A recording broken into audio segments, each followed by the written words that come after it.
Oo. Ibig sabihin yan, good to go na yan. Oh, uy walang tunog guys. Grabe, walang tunog oh.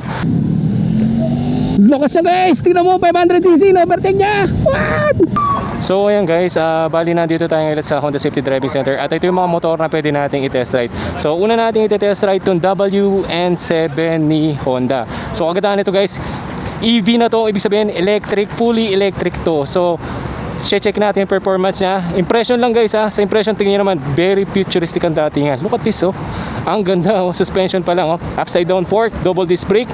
Yung makina, parang battery lahat to. Tingnan yung kulay, ang ganda oh. Tapos naka single suspension ka. Galing din dito sa kanya guys no. Tapos dito yung display niya. So no. Boss, paano in-start to? Sabi ko, activated. Di ba? Push lang siya dito, sir. Push lang. Yes, sir. Wala naman ano dyan ha. Push lang ha. Oo po.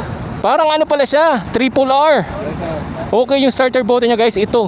Pupush mo lang to. And paano naman siya operate guys? Di ko alam eh. Ano, sir? Sige, sir. Sige. Parang hindi ko gano'n. Tiyap Dito this. sa side stand, sir. Tapos may mag-indicate dito na push start. Push start is Kasi, di ba? Dito? Dito, sir.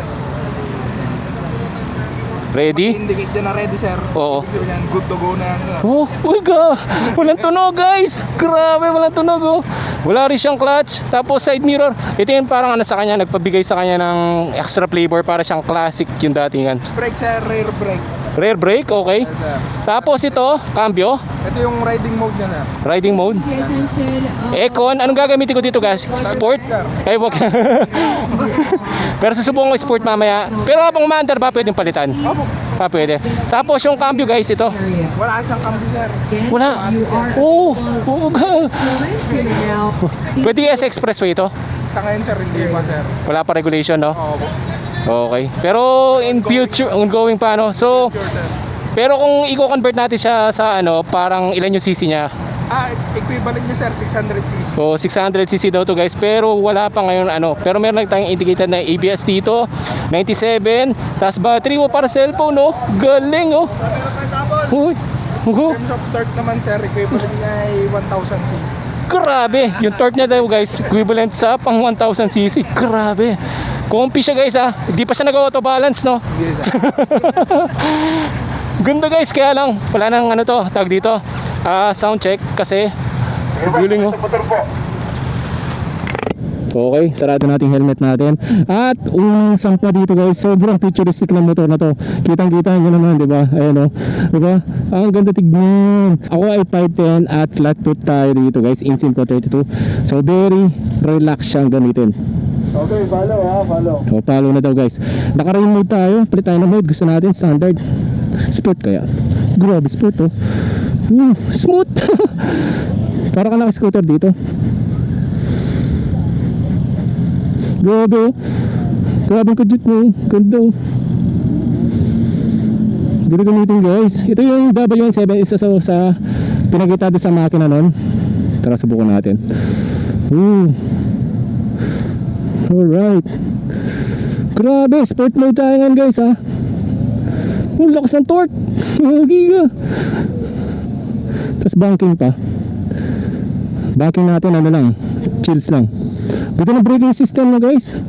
Yung torque daw pang ano to 600, 1000 na eh. Yung horsepower niya grabe. Walang tunog yung tunog. Ganun lang guys. Yung braking system maganda.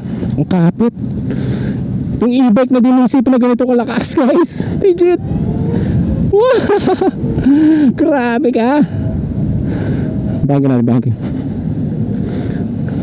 Yung bigat guys, parang hindi naman siya ganun kabigatan. Alam ko nasa 200 kilograms. So, ito rampa tayo. Nakasport ako dito, basic lang to. Parang lilipad. Laylo daw, laylo. Grabe, ang ganda gamitin ito guys ah. Korba. Sa likuan, ganda rin. Grabe ka buhay. Grabe yung ano dito ah, yung technology ni Honda dito. Guys, boses ko na lang pakinggan nyo kasi walang sound to. Grabe. Break daw tayo dito. Stop daw tayo dito. Ayan. Braking system guys. Solid oh. Pwede tayo ng ano, sobrang lakas ng ano. Sport mode guys. Dito muna tayo sa Econ o kay standard. Rain. Bali meron siyang ano mode. Econ, Rain, standard, sport. Brake test area, pagdating sa dulo. Yung may mga code, doon po kayo mag-a-apply ng preno ha. Okay po. Kita nyo po yung mga code na nasa harap nyo, gaya nung nandun sa dulo, doon po kayo magpe-preno. Okay sir. Sa lugar, iwasan po ng sumunod ka agad ha, magpapang-abot po kayo nun. Sige sige. Okay ako muna daw. Guys, gamitin natin yung ano, sport syempre. Lakas na guys! Tingnan mo, 500cc, overtake niya! What? Brake assistant tayo, sabay. Lakas ng brake naman guys, oh. Pronto, good daw, oh. Good lakas. Ano sa likod? Oh, kahit may ano dito, oh. Legit ah. Ganda gamitin. Pero para mararamdaman yung bigat niya guys pag dinadrive mo siya, no? I mean yung bigat na hindi mo binubuhat pero alam mo may ano siya tawag dito, tumbang, kumbaga yun yung magpaparamdam sa'yo. Pero the best guys yung feeling nyo. Ganda na torque ng sport guys, so tingnan mo. Tapos yung kanya panel gauge TFT display, diba? Panalo ka boy. Sa likuan din, sobrang solid dito.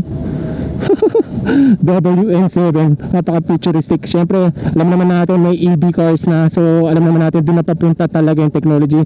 Nag-upgrade na tayo ng technology ngayon guys. So isipin mo, ito fully electric na motor, tapos ang power nito guys 1000 yung kanyang torque na bibigay, tapos sabi daw ito ay katumbas ng 600cc na mga motor. So imagination nyo na lang guys, ganun siya kaganda, diba?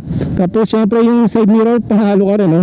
So yung pag-register nito guys wala pa ngayon sa ano kung pwede itong pasok sa expressway, kumbaga wala pa yatang ano doon. Alam ko parang tawag ba ng guidelines kung paano i-register to guys. So abang-abang tayo.